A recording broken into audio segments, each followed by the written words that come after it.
I understand एक normal CS student को कितना ज़्यादा डर लगता है ये सोच के भी कि एग्ज़ाम के पहले बस एक ही दिन मिलने वाला है, उसमें कैसे इतना वास्ट सिलेबस कवर करेंगे। और फिर हम ये सोचेंगे कि यार CS स्टूडेंट्स को तो बीच में एक दिन छुट्टी मिलती है, हमें तो वो छुट्टी भी नहीं मिलती है, और हम क्रिप करने लग जाते हैं। बट हम ये नहीं सोचते कि हम कुछ बदल नहीं सकते ये बोल के या कंप्लेंट्स करके। हमारे हाथ में ये है कि हम ये सोचें, ये प्लान करें कि वो एक दिन में हम प्रैक्टिकली कैसे पढ़ पाएंगे। और हमें बहुत लोग ये भी बोलने वाले मिल जाएंगे कि एक बार मॉड्यूल से भी रीड करना है, एक बार स्कैनर से भी करना है, एक बार नोट से भी करना है, एक बार क्लास के नोट से भी करना है। यार इतना सारा थोड़ी होता है। तो मैं आपको प्रैक्टिकल वे बताने वाली हूँ कि कैसे आप एग्ज़ाम के एक दिन पहले सब रिवाइज कर पाएंगे।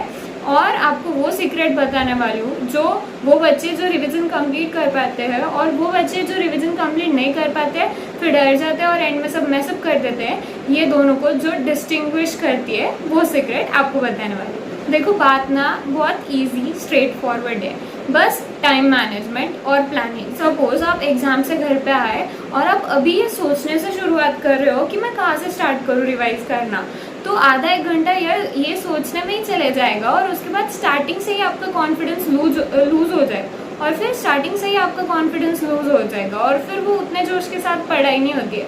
तो वो चीज़ जो हमें अभी करनी है उस दिन रिवाइज करने के लिए हमें सब प्लान करके रखना है कि हमें कौन सा चैप्टर कहाँ से रिवाइज करना है। हमारे पास बस इतनी भी प्रिपरेशन रही ना तो वो दिन हम बहुत फास्ट एकदम कॉन्फिडेंस के साथ पढ़ पाएंगे। अब मैं एक ही प्लान सबके लिए तो नहीं बता सकती क्योंकि आप सब लोगों ने अलग अलग जगह से पढ़ा होगा, तो मैं सिर्फ आपको बताऊंगी कि आपका प्लान कैसे बना है और एट लास्ट बनाना तो आप ही को होगा क्योंकि आप ही को पता है कि आपके लिए बेस्ट क्या होगा। तो देखो अभी आपको करना क्या है, आपको सब्जेक्ट वाइज लिस्ट बनानी है जो एग्जाम्स आप देने वाले हो उसकी, और आपने सब्जेक्ट का नाम लिख दिया, फिर नीचे उसके सारे चैप्टर नंबर्स लिख दो और हर एक चैप्टर के आगे आपको लिखना है कि वो आप कहाँ से रिवाइज करोगे। तो क्योंकि एक नॉर्मल स्टूडेंट का मतलब मेरे हिसाब से ऐसा होता है कि हमारी सारे चैप्टर्स की नोट्स नहीं बनी हुई होती है, रही भी तो सारे सब्जेक्ट्स के सारे चैप्टर्स की नोट्स नहीं बनी हुई होती है।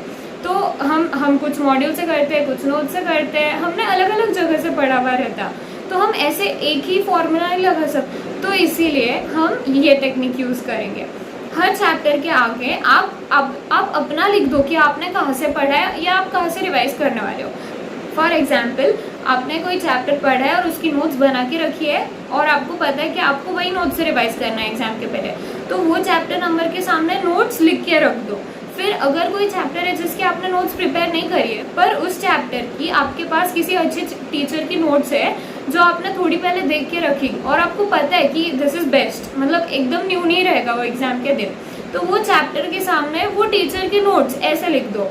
अगर कोई चैप्टर है जो आपने मॉड्यूल से ही पढ़ा है और आपको वही से रिवाइज करना होगा, आपने हाईलाइट वगैरह करके रख दिया है, तो वो चैप्टर नंबर के सामने मॉड्यूल लिख के रख दो। चैप्टर वाइज प्लान करके रखो कि कौन सा चैप्टर आपको कहाँ से करना है। फर्स्ट बात तो हमें ये करनी थी कि कौन सा चैप्टर कौन से मटेरियल से हमें पढ़ना है, हमें वो प्रिपेयर करके रखना है अभी से, सब्जेक्ट वाइज सारे चैप्टर्स का। और दूसरी बात हमें ये करनी है कि हमें सीक्वेंस तैयार करके रखनी है कि हम कौन सा पहले पढ़ेंगे और कौन सा बाद में करेंगे। तो जब आपने पढ़ाई की है ना तो आपको एक रफली आइडिया होगी कि कौन सा चैप्टर ज़्यादा इंपॉर्टेंट है, कौन सा कम इम्पॉर्टेंट है। आपके पास ABC एनालिसिस होगा, नहीं होगा तो फटाफट यूट्यूब से देख लो या स्कैनर में आप वेटेज देख लो चैप्टर्स का, कौन सा किसका ज़्यादा है, तो उससे भी आपको एक आइडिया आ जाएगी। तो वो चैप्टर्स जो हाईली इम्पॉर्टेंट है उसमें से आपने जो किए हैं पहले वो रिवाइज करो। अभी सपोज JIGL है तो उसमें कॉन्स्टिट्यूशन, CPC, CRPC, IPC ये पहले रिवाइज करो। अगर SBC है तो उसका पहले पार्ट C करो, फिर पार्ट B करो, फिर पार्ट A पे आओ। अगर EBCL है तो पहले पार्ट B करो, फिर आपने जो किया है वो, और SLCM भी है तो पहले पार्ट B रिवाइज करो, फिर पार्ट A पे आना। तो हमें पता होता है ना कौन से चैप्टर की ज़्यादा वेटेज है या कौन से पार्ट की ज़्यादा वेटेज है, तो हम उस हिसाब से रिवाइज करेंगे। क्यों? ताकि अगर लास्ट में टाइम ना भी बचे या कुछ चैप्टर्स लास्ट में हमें हड़बड़ी में करने पड़े या छूट भी जाए तो वो वही छूटेंगे या वही फास्ट होंगे जो थोड़े कम इम्पॉर्टेंट थे, और जो बहुत ज़्यादा इम्पॉर्टेंट थे वो हमने पहले ही अच्छे से कर रखे, तो उसका टेंशन नहीं रहेगा। ठीक है, तो आप अभी आपने चैप्टर्स की लिस्ट बनाई है, उसके आगे आपने कहाँ से रीड करना है, कहाँ से रिवाइज करना है वो लिख दिया है। अभी उसके लेफ्ट साइड में आपको नंबर्स लिख के रखना है कि जो भी चैप्टर रिवाइज करना है उसको 1 मार्क करो, उसके बाद जो करना है उसको 2 लिख दो, उसके बाद जो करना है उसे 3 लिख दो, मतलब ऐसे उसको सीक्वेंस में नंबरिंग भी करके रखो। तो हमने ये 2 चीज़ें प्रिपेयर कर ली कि हर चैप्टर मुझे कहाँ से रिवाइज करना है और कब करना है, मतलब कौन सा पहले और कौन सा बाद में। आपके पास बस इतनी भी प्लानिंग रहेगी ना, आप एग्जाम के दिन आ गए, आप तुरंत वो लिस्ट देख के आप स्टार्ट हो सकते हो। आपको अभी सोचने की ज़रूरत नहीं है कि मैं कहाँ से करूँ, मैं कौन सा करूँ। आपके पास सब प्लानिंग पहले से होगी। एंड बिलीव मी, ये चीज़ से इतना ज़्यादा कॉन्फिडेंस मिलता है, हम स्टार्टिंग से ही फिर एकदम कॉन्फिडेंस से पढ़ने लग जाते हैं और फिर अच्छे से पढ़ाई होती है और एग्जाम में भी हम फिर कॉन्फिडेंस से एग्जाम देने जाएंगे। अभी थोड़ा सा टाइम दे दो आज के दिन इस बात को। आप जब भी देख रहे हो वीडियो उस दिन आपको लगेगा अभी थोड़ा टाइम मेरा जा रहा है, बट बिलीव मी ये टाइम वेस्ट नहीं होगा, ये इन्वेस्ट होगा। आपके एग्जाम के बीच में का जो टाइम है ना, वो हाईली क्रूशियल होगा, बहुत ज़्यादा इम्पॉर्टेंट होगा, उससे कम इम्पॉर्टेंट है आज का जो आपका टाइम है। तो तब आप सोचने से शुरुआत करोगे तो वो टाइम उसके लिए देना वर्थ इट नहीं होगा। अभी ये प्रिपरेशन करके रखो, ये टाइम इन्वेस्ट करो कि बाद में आपकी बहुत अच्छे से हेल्प हो। अब रही बात कि थ्योरेटिकल सब्जेक्ट्स कैसे रिवाइज करें और प्रैक्टिकल कैसे रिवाइज करें, तो थ्योरेटिकल जितने सब्जेक्ट्स हैं ना, उनका तो एक ही फॉर्मूला है बस कि हमें हर एक चैप्टर में जितने भी इंपॉर्टेंट चैप्टर्स है सबका एटलीस्ट ऊपर से तो भी मतलब ओवरव्यू लेना ही होगा। चैप्टर वाइज हर एक टॉपिक ऊपर से रिवाइज करो और जो बहुत इंपॉर्टेंट है वो थोड़ा ठीक से पढ़ लो।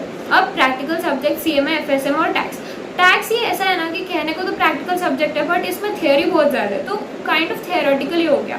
तो इसमें हर एक चैप्टर आप प्रोविजन रीड कर लो, पूरा चैप्टर थियोरी जैसे ही पढ़ लो और उसके बाद उसके पास्ट ईयर क्वेश्चंस, और अगर आपको कुछ अलग से क्वेश्चंस करने हैं तो वो कर लो।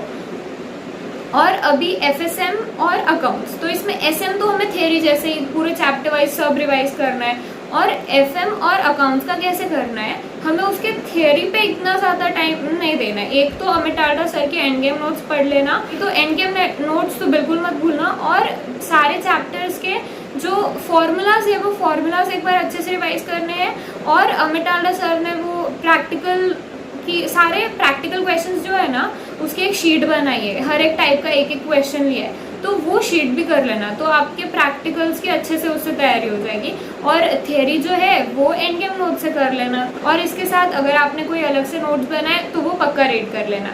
और अगर आप एक ही ग्रुप दे रहे हो और आपके पास थोड़ा ज़्यादा टाइम है तो किसी सब्जेक्ट की, तो अगर आपने मॉड्यूल से पढ़ी तो थोड़े मॉड्यूल से भी रिवाइज कर सकते हो, और या फिर आपने किसी टीचर के रिविजन नोट्स थोड़े उससे करके रखा है तो वो भी कर सकते हो, क्योंकि फिर आपके पास थोड़ा ज़्यादा टाइम रहेगा।